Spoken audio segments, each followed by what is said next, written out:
সোজা খাটে নিয়ে যাব। কি খাটে চলো। আরে বলুন কি আমরা মাঠে সব জায়গায় ভালো খেলতে পারি। আসো খেলবো। খেলা হবে কিন্তু কিভাবে? You will marry me? Neymar? Neymar নাম বলতেই উত্তেজিত হয়ে যাচ্ছে আপুটি। I love Neymar. মানে ওর প্রতি একটা উইকনেস কাজ করে। সবার উইকনেস হইতে হইতে বেচারা নেইমার এখন নিজেই এত উইক হয়ে গেছে যে ইনজুরি তার পেছনই ছাড়ে না।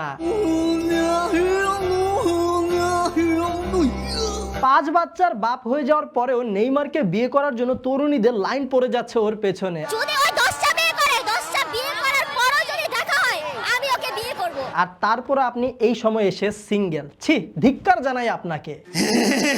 ও খেলুক না, ওকে মাঠে দেখলেই শান্তি। এই দিকটায় আপুর সাথে আমিও একমত। নেইমারকে মাঠে নামতে দেখলে অন্যরকম ভালো লাগা কাজ করে।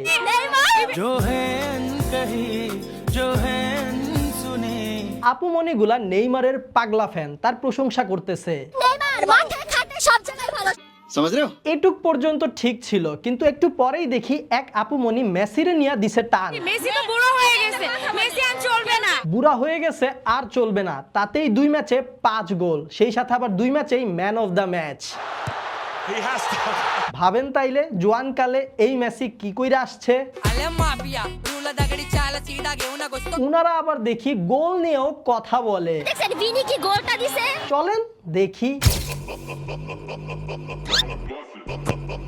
স্কটল্যান্ডের প্লেয়ারটা জাস্ট গোলটা ভাই বানায়া দিল, মনে হইতেছে একদম ইচ্ছা করে পাস দিয়ে দিছে। আমরা যদি নিরপেক্ষ চোখে দেখি তাহলে আমাদের বলতে হবে যে ডিফেন্ডারের মাঝে মধ্যে এরকম ভুল হয়েই থাকে, তারা কাটাইতে যায় অনেক সময় বলগুলো নিজের কাছ থেকে মিস করে ফেলে। কিন্তু এই জায়গায় এই গোলটা যদি আর্জেন্টিনার কোনো প্লেয়ার দিত এভাবে ডিফেন্ডারের কাছ থেকে বলটা উইন করে, তাহলে ব্রাজিলের ফ্যানরা বলতো যে ভাই ফিফার পাতানো ম্যাচ, স্কটল্যান্ডে শিখাইয়া দিছে, ইচ্ছা করে বলটা দিয়ে দিবি, গোল দিয়া দিবে। মানে কি বলবো, আর্জেন্টিনা দিলে হয়ে যেত ফিফার পাতানো ম্যাচ, ব্রাজিল দিয়েছে তাই হয়ে গিয়েছে জোস গোল। হিপোক্রেসি কি भी सीमा होती है। এভাবেই ফিফার সবকিছু ব্রাজিলের জন্য আরাম, কিন্তু আর্জেন্টিনার জন্য হারাম।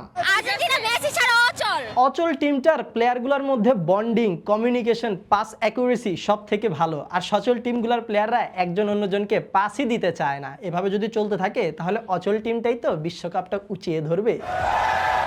And in 2022